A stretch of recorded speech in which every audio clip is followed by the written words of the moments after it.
Hello guys, আসসালামু আলাইকুম। এটা হলো পিঠার আপ্যায়ন। পিঠা বানানোর জন্য উপকরণ করছে, চাল ভাঙাইছে, গুড় কাটছে এবং নারিকেল ভাঙ্গা পোড়ানোর জন্য তৈরি করতেছে। আমার বাগনির বাসায় পিঠা নিয়ে বাগনির নানি ও ভাই, মা, বোন সবাই মিলে ওরা দেখতে যাবে। এর জন্য এই রেসিপিটা তৈরি করতেছে। কিন্তু সব ঠিক আছে, একটা জিনিস বেঠিক। সেইটা কি?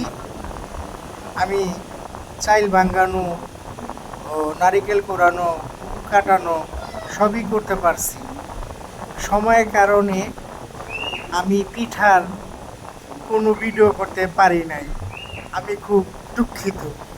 তাই বাগনির বাড়িতে ওরা সবাই ঘুরে আসলো। ওর বাগনির স্বামীর সাথে আমার মেয়ে হচ্ছে, বাইকনারা সবাই